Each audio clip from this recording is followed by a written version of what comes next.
bulan Rajab.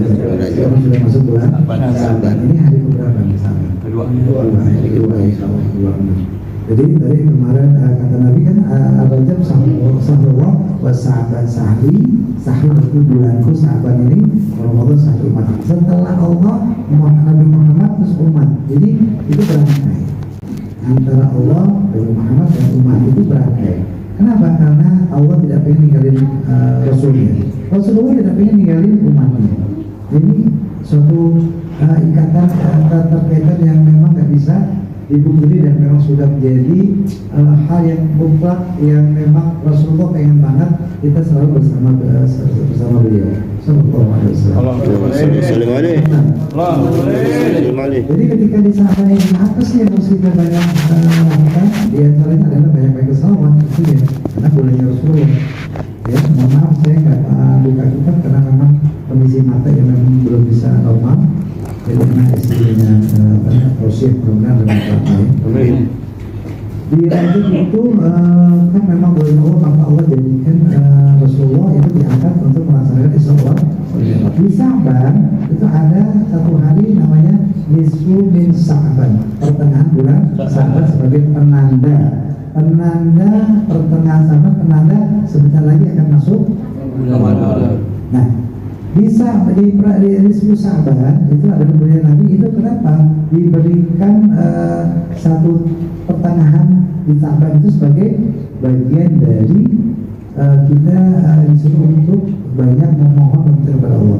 Karena dikatakan dalam satu hadis khamsun layalin la turad fihinna awal Lailatul Rajab, ada 5 doa. Yang 5 doa ini nggak pernah ditolak, waktunya itu nggak ditolak. Awal Lailatul Rajab, malam pertama bulan Rajab. Yang kedua Lailatul Nisfi min Sa'ban. Yang kedua adalah malam Nisfu Sa'ban. Besok dijaga itu malam Nisfu Sa'ban.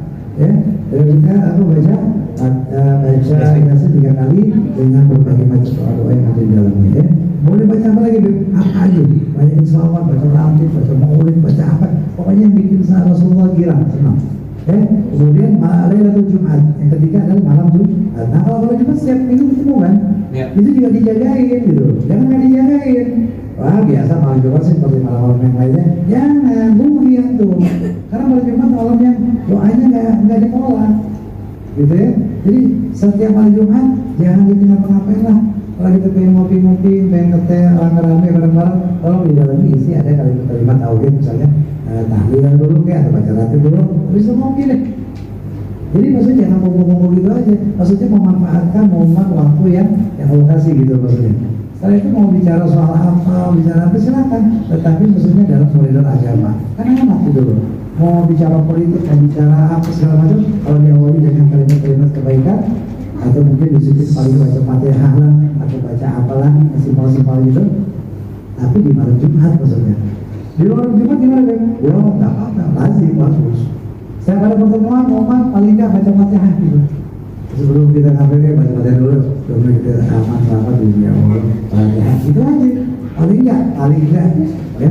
Jadi biar apa namanya tetap perkumpulannya ada, artinya juga dimasukkan setan. Kalau setan masuk, udah, bahasanya kalimatnya nanti hancur tuh, ya kan? Yang nggak biasa kita dengar atau kayaknya kita dengar biasa kedengeran ya. Kali kalau yang itu Fatihah bisa manfaat. Yang keempat adalah malam Idul Fitri, Lailatul Fitri.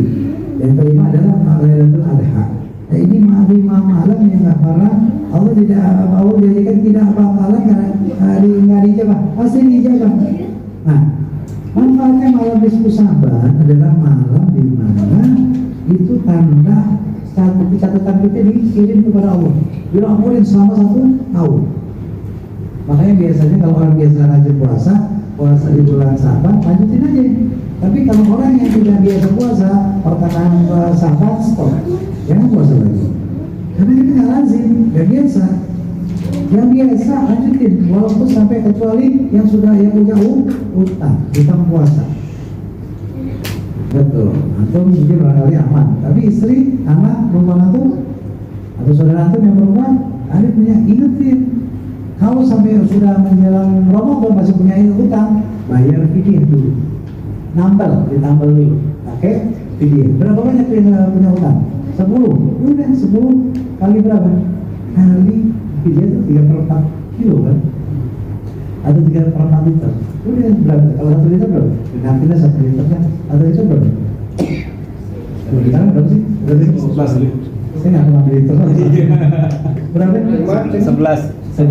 Yang standar berapa? 10.000 dah. 10.000 dah. 10.000. Iya. Oke. Anda 10.000. Namanya 5.000 uang sayur sayurnya. Atau kalau kita kayak lari doang, ngenepin 20.000. 20.000 kali 10 berapa? 200. Tambah lu niatnya fidyah untuk tanggal puasa. Tapi kalau nanti tahun besar Ramadan banyak harus dibayar. Karena kita mah yang nggak kena bayar puasa lagi kalau orang sakit yang sudah menanggung atau kakek nenek yang nggak kuat untuk puasa. Pokoknya ada memang dia nggak bisa dia fidyah aja. Jadi cukup dengan fidyah. Tapi kalau dia masih mampu masih suka puasa, dia sudah puasa ini orang lahirin orang itu nanti kalau memang ada waktu yang selesai puasa bayar utang. Agama tidak memberatkan tapi jangan digampangin gitu. Agama tidak memberatkan tapi jangan digampangin. Nih tolong jadi diingetin. Ya kan kita sebagai orang lagi ingetin aja gitu ya. Mau syukur mau ya udah kita udah kasih tahu. Selebihnya lah bukan itu kalian karena amalnya maluku ama gitu. Masih mau yang mau. Yang penting kita udah ngomong. Kalau kita nggak ngomong tahu kita jangan biarin tuh istri anak-anak kita ya terlalu tuh di rumah juga sama di rumah saya juga saya ayo udah gitu. Akhirnya sampai menjelang Ramadan ternyata masih punya utang berapa ya? Yang lupa fidyahnya. Malah alhamdulillah anak punya istri kadang-kadang dia fidyahnya sekarung. Fidyahnya sekarung niatnya untuk ya namanya utang kalau bisa dibayar lagi, dibagi-bagi. Saya juga alhamdulillah menjelang Ramadan biasanya saya kasih beras sekarung, isi saya sekarung, uang karung itu bagi-bagi tuh janda, anak yatim, atau kedua apa siapa aja. Ada seorang 2 liter atau gimana gitu ya. Pokoknya kita niatnya terus selebihnya kita serahkan kepada Allah ya, karena kita sudah ada ikhtiar, selebihnya adalah kembali kepada Allah. Ikhtiar kita nanti setelah selesai puasa sawal dulu kalau kita kalau yang perempuan yang lagi bersih sawal dulu baru bayar hutang gitu. Saya maunya puasa sawalnya saya maksudnya. Kalau dia bayar sawal kagak, ya kan? Lihat dulu. Sawal gimana? Terserah. Beruntun boleh, kalau nggak boleh masing-masing. Apa namanya ada dalil, tapi masing-masing punya versi dalam beberapa pembahasan para ulama itu ada yang mengatakan harus beruntun, ada yang boleh kembar. Yang penting di bulan Syawal, ya. Nah, itu amal kita di malam 10 Sya'ban lagi diserahin. Ketika malam 10 Sya'ban makanya kita minta termasuk kita minta program untuk tahun depan. Ya Allah tahun depan saya pengen begini, saya pengen begitu, saya pengen haji, saya pengen umroh, saya pengen ngomong aja agar itu bisa dimasukkan dalam program tahun depan. Bahasa kita program tahun depan biar dicatat sama Allah, dicatat, dibukukan, karena buku catatan kita ditarik ya. Biar tidak takdir Lailatul Majlis bersahabat wa taslimu lil malaika Lailatul Qadar. Itu malam nisfu Sya'ban, malam kita dilaporin semua kitabnya. Nanti akan dikembalikan lagi malam malam Lailatul Qadar. Makanya dari situ dari malam nisfu Sya'ban minta terus kepada Allah. Ya Allah tahun depan saya pengen ini. Kalau memang itu dijabah sama Allah, Allah takdirkan, alhamdulillah tahun depan insyaallah terbukti. Kalau enggak, barangkali itu yang tertunda atau barangkali kita dianggapnya belum pantas. Terus kepada Allah, ya. Tapi minta aja, ya. Minta aja, nggak ada yang mungkin di tangan di sisi Allah. Ketika itu semuanya masih di tatarannya Allah, ya. Di dalam surat Al-Baqarah itu dikatakan, lupa nih, surat ayat berapa ya? Itu ketika ada di tatarannya Allah, apapun yang kita minta, insya Allah Allah akan gampang, Allah kasih kemudahan. Yang penting dengan hati kita harapan yang ada khauf, ada ketakutan gitu, maksudnya takut kayak diterima gitu. Jadi ada harapan itu benar-benar nggak sekedar optimis saja, tapi juga berharap ya Allah jangan sampai nggak dikabulkan gitu ya. Nah, di Sya'ban ini merupakan bagian dari satu hal yang harus kita lakukan di antara adalah kita baca Allah, istighfar juga tetap, ngaji Quran juga, kemudian sedekah-sedekahnya juga harus kita rajin. Ya, baik, untuk Allah Subhanahu wa Ta'ala.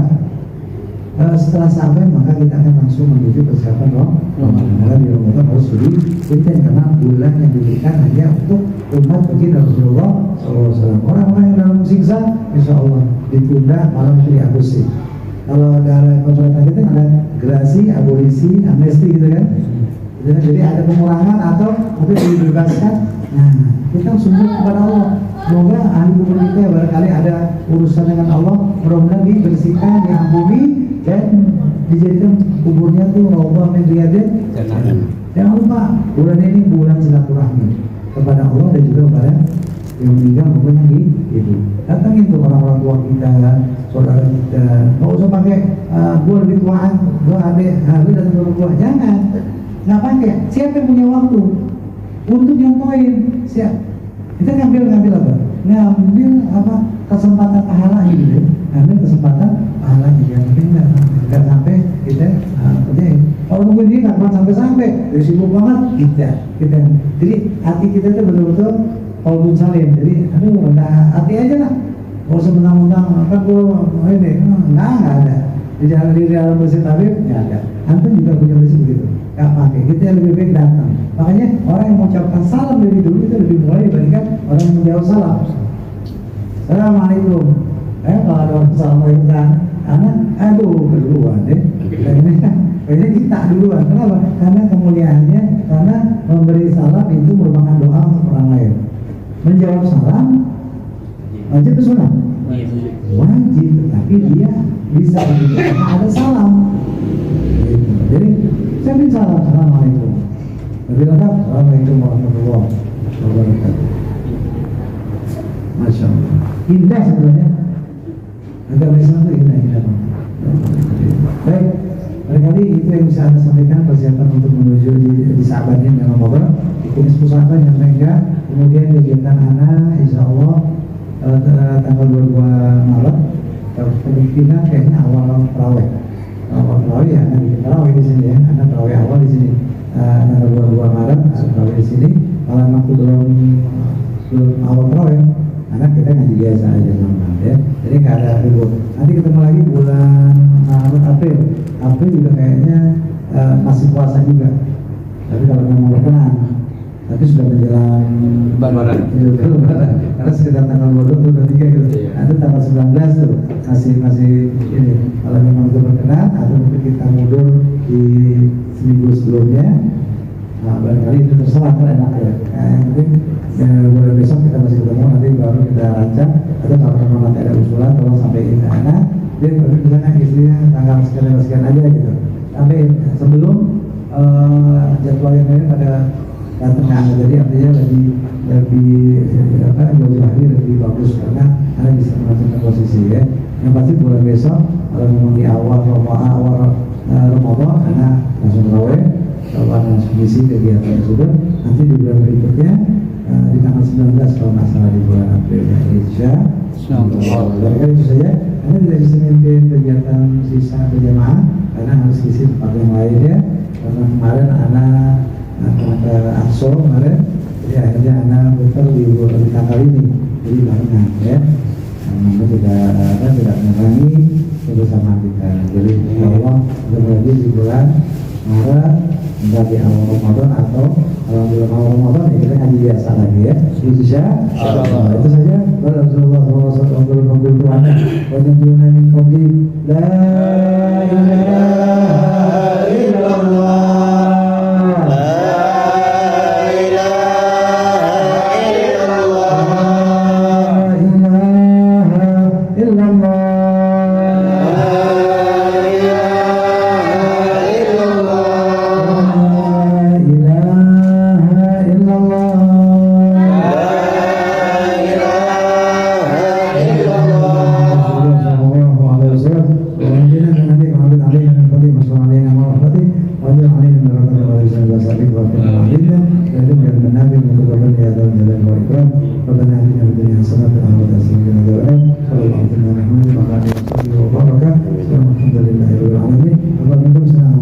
Alhamdulillah. Waalaikumsalam.